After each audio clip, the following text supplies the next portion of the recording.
শুভ সকাল আমার প্রিয় বন্ধুরা, তোমরা কেমন আছো? আশা করি ভালোই আছো আর সুস্থ আছো। আর আমরা মোটামুটি আছি। আমার নন্দীশিখা চ্যানেলে অনেক অনেক স্বাগত। আজকে হচ্ছে মঙ্গলবার। তোমাদের সঙ্গে লাস্ট শেয়ার করেছিলাম রবিবার ভিডিও, যে বলেছিলাম গুড্ডুর জ্বর ভালো হয়ে গেছিল। রবিবার ভিডিও শেষ করলাম, তখন প্রায় 11টার মতো বাজে, গুড্ডুর জ্বরটা আবার চলে এসেছে। তো এখন দেখো, কালকে আবার ডাক্তারের কাছে নিয়ে গেছিলাম, ডাক্তার বললো যে আবার নিয়ে এসো। তো নিয়ে গেছিলাম, ওষুধ যেমন ছিল তেমনই রেখেছে, কিন্তু অনেক পরীক্ষা করতে দিয়েছে, রক্ত পরীক্ষা করতে দিয়েছে 3 রকমের। তাই এখন গুড্ডুকে নিয়ে চলে এসেছি, এখন প্রায় 8:30টার মতো বাজে। আর রক্ত পরীক্ষার করে রিপোর্ট আজকে আবার দেখাতে হবে রাত্রেবেলাতে। তার জন্য এখন এসছি, এখন এক জায়গায় কথা বলতে গেছে রক্ত পরীক্ষার জন্য। কখন দেবে, কত কি নেবে সব জিজ্ঞাসা করতে গেছে, কত মশাই গেছে। আর আমরা সকাল সকাল বেরিয়ে পড়েছি। আর গুড্ডু কিচ্ছু খাচ্ছে না, সেই কাশি আর ঠান্ডা লেগেছে, আবার কানের এই পাশে ব্যথা করছে। মানে 1 তারিখ থেকে জ্বর, কিচ্ছু খাচ্ছে না, শরীরে একদম দুর্বল হয়ে গেছে। মানে আজকে যে রক্ত দেবে, আমার এত মানে টেনশন হচ্ছে কি বলবো। আমারই ভয় করে রক্তর কথা শুনলে, শরীর প্রচুর খারাপ। আমার ছেলেটা একদম কেমন হয়ে গেছে দেখো, মুখ টুক শুকিয়ে গেছে। আর প্রত্যেকটা বাচ্চার এই জ্বরটা হচ্ছে, মানে ভালোই হচ্ছে না। 1 তারিখ থেকে জ্বর, ভাবো তাহলে, আজকে মঙ্গলবার। তার জন্য এসছি। আর আজকে দেখো গাড়িতে বসে আজকের ভিডিওটা শুরু করছি, রাস্তায় বসে আছি। কথা বলতে গেছে, তুই এক জায়গায় কথা বলেছি, দেখি কি হয়। গেল এক জায়গায়, আমাদের এখানেই কাছেই আছে একটা, ওটা কথা বলতে গেল। আর এই যে আমার কাছে শুয়ে আছে, বাড়ি থেকে বেরিয়ে গেছে, এই যে রাস্তায় বসে ভিডিওটা শুরু করছি। আর প্রচুর গাড়ির আওয়াজ। আর বাবা ডিম সিদ্ধটা নিয়ে আসো।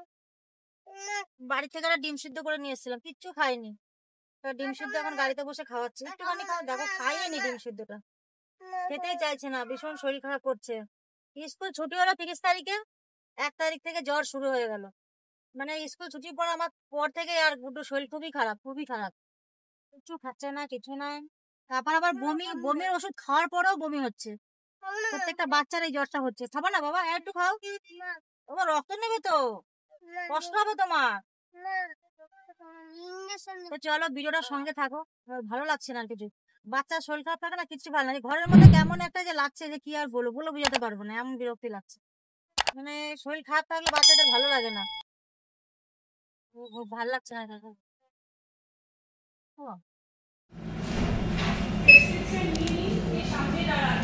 তারপরে বকুল মাইতি গরম লেগেছে,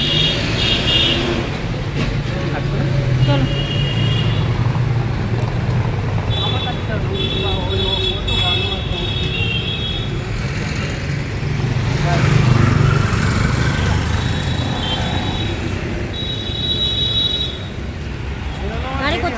গাড়ি কোথায় রেখেছো? ওখানে।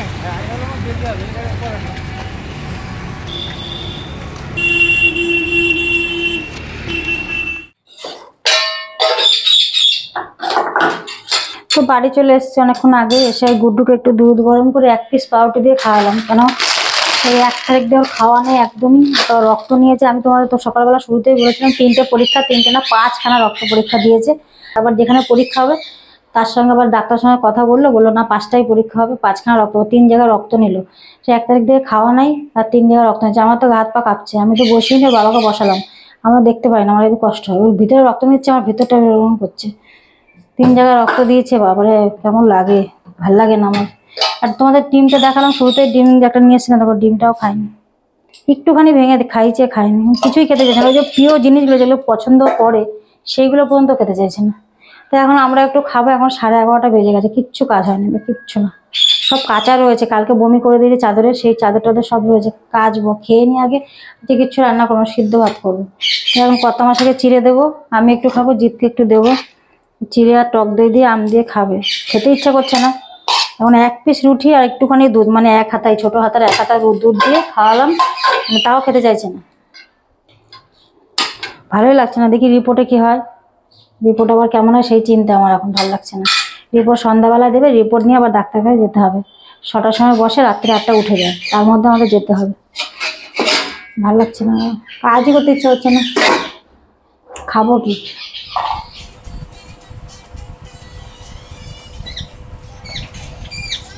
মাথা ধোয়ানো হচ্ছে, কাঁচা হয়ে গেছে, কেটে এসে মাথা ধোয়াচ্ছে। এখন বাজে 12:30টা। গুলো এখানে আড়াটা উঠাবো না বাবা, হ্যাঁ, তোমার রক্ত বেরিয়ে আসবে। হ্যাঁ, আমি উঠাবো না, শোনো, দিদি সেলতে বান্না আসবে।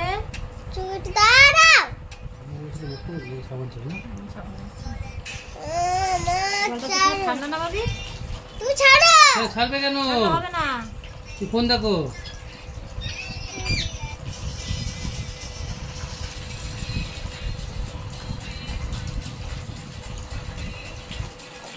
A few moments later. তো তোমাদের সামনে আবার সন্ধ্যাবেলা চলে আসলাম। এখন এই চা খাচ্ছি।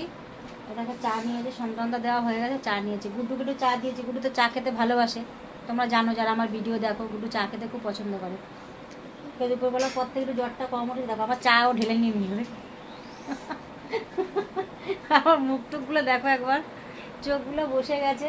ওর বাবার চেনটাও নিজে পরে নিয়েছে, কত বড় চেনটাও পরে নিয়েছে। আর চা খাওয়ার খুব মাস্টার, তোমরা জানো যারা ভিডিও দেখো। লাল চা করেছি আদা দিয়ে, তাই দিয়েছে ওর খেতে। বলে চা মুড়ি খাবো না, শুধু চা খাবো। ঠিক আছে, শুধু চাই খা, যা খেতে চাস তা খা। এই চিপস কুরকুরে ছিল, একটা চিপসের প্যাকেট ছিল, খেলো। একটা রয়েছে, মুখ ছাড়ে ঝাল ঝাল চিপস খেলো। তখন এক কিছুতেই খেলো না, কতবার করে বললাম খা খা, খেলো না। এখন খেলো। ঝাল ঝাল ঝাল ঝাল ভালো লাগছে। চা খেতে তো খুব ভালোবাসে, চা খাওয়ার মাস্টার। তো চা খেয়ে নিচ্ছি। এখন রিপোর্ট হলে ফোনে জানতে পারবো, তারপর রিপোর্ট আনতে যাবো, দিয়ে তারপর রিপোর্ট নিয়ে ডাক্তারের কাছে যাবো।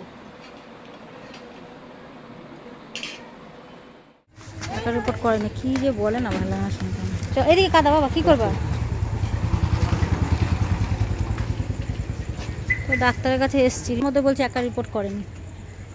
কি যে বলে, কিছু ভাল লাগে না, মাথা খারাপ। দেখি চল তো বাবাই। আর সবকটা রিপোর্ট এমনি ভালো এসছে, দেখি বাড়ি গিয়ে কথা বলছি। ওটো বাবা, এদিকে কে করবো না, ওটা নেবা? চলো চলো। তো রিপোর্ট দেখিয়ে চলে এসেছি। 5খানা পরীক্ষা করতে দিয়েছিল, তার মধ্যে 4খানা পরীক্ষা করেছে আর একটা করেনি ওরা। তোমরা ভাবো যে ওখানে বসে আছে সব শিক্ষিত লোক, কি করে ভুল করে? 2-3 বার করে প্রেসক্রিপশন দেখেছে, তা সত্ত্বেও 5খানা রিপোর্টে 4খানা করেছে, একটা করেনি। তো যাই হোক, রিপোর্ট দেখিয়ে আসলাম। রিপোর্ট খুবই ভালো, দেখো রিপোর্ট রয়েছে এর মধ্যে। আর রিপোর্ট সবকটাই ভালো বেরিয়েছে। তো ডাক্তারবাবু বললো যে জ্বর আবার আসে, কালকে ওষুধ খাইয়ে পরশুদিন দেখে ডাক্তারবাবুকে ফোন করতে বলেছে। যদি জ্বর আবার আসে তাহলে ওই রিপোর্টটা করতে হবে, আর যদি না আসে তাহলে রিপোর্টটা করতে হবে না। তো একবার এটা করেছি সুরক্ষা থেকে পরীক্ষাটা। তো যখন আসলাম তখন বন্ধ হয়ে গেছে, নাহলে ঢুকে আমি যে বলতাম, আমরা যে বলতাম যে এখানে তো আপনাদের বারবার দেখানো হয়েছে প্রেসক্রিপশনে 5খানা পরীক্ষা, তার মধ্যে 4টে পরীক্ষা কি করে করলেন আর একটা কেন করলেন না? তো দেখো, আবার যদি করাতে হয় তাহলে আবার রক্ত দিতে হবে। তাহলে বাচ্চা মানুষ কতটা কষ্ট রক্ত দিতে, খুবই কষ্ট। আর এখন বাজে হচ্ছে 9:30। তো একটু চিন্তা মুক্ত হলাম, মানে ওই সকালবেলা রক্ত দেওয়ার পর টেনশন শুধু, রিপোর্টে কি বেরাবে, রিপোর্টে কি। ছোট মানুষ তো টেনশন তো হবেই। আর আজকে 6 দিন হয়ে গেল, সেই জন্য আরও টেনশন বেড়ে গেছে। তো রিপোর্ট মোটামুটি ভালোই এসেছে, আর জ্বর এখন নাই। হালকা একটু গাটা একটু গরম আছে, তো জ্বরের ওষুধ এখন খাওয়াতে বলেছে, কালকেও খাওয়াতে বলেছে, পরশুদিন খাইয়ে জানাতে বলেছে কেমন থাকে না থাকে। তার জন্য একটু ভালো লাগছে এখন। আর দুপুরবেলা করেছিলাম আলু শুদ্ধ ভাত, আলু শুদ্ধ আর পটল শুদ্ধ, ওই দিয়ে আমরা 3জন খেয়েছি। আমি যে কর্তা মশাই আর গুড্ডু কাটা শিং মাছের ঝোল দিয়ে ভাত খাইছি একটুখানি, ভাতও খেতে চায় না। ভাত রয়েছে এখন, দুবেলার ভাত একবারে করে রেখেছি। এখন কর্তা মশাই বলছে পেঁয়াজ আলু ভাজো আর সেই ভাত জল ঢেলে ভাত খাবো। তার জন্য দেখো যে আলু নিয়ে বসেছে, এখন আলু কাটবো। 9:30 বেজে গেছে, ভালো লাগছে না। মাথা টেনশন কাজ করলে যা হয়, মাথা যন্ত্রণা উঠে গেছে। আর ছোট মানুষ তো, আর এই জ্বরটা নাকি এরকমই হচ্ছে, 6-7 দিন থাকবে তবেই জ্বর যাবে, আর বমি হয়। এই জ্বরটার গা হাত পা একদম দুর্বল করে দিচ্ছে, মানে হাঁটতে পারছে না, এত কষ্ট হচ্ছে। তো চলো বন্ধুরা, তো সারাদিনে যা যা হলো সেটাই তোমাদের সঙ্গে শেয়ার করলাম। আর তোমাদের বাড়িতে পুচকা পুচকি থাকলে তাদেরকেও একটু খেয়াল করে রেখো, এখন এই বাচ্চাদের এই জ্বরটা বেশি হচ্ছে। আর দেখো, বড়রা কিছু হলে খুলে বলা যায়, আমরা কষ্ট সহ্য করতে, ওই বাচ্চারা পারে? বাচ্চাদের কিছু হলেই মানে আর ভালো লাগে না, সেটাই। তো চলো আজকের ভিডিওটা এখানে শেষ করছি, আর বেশি বড় করছি না। আবার একটা নতুন আর একটা ভিডিও নিয়ে চলে আসবো। তোমরা সবাই ভালো থেকো। আবার টুনিও তাই বলছে তোমাদেরকে।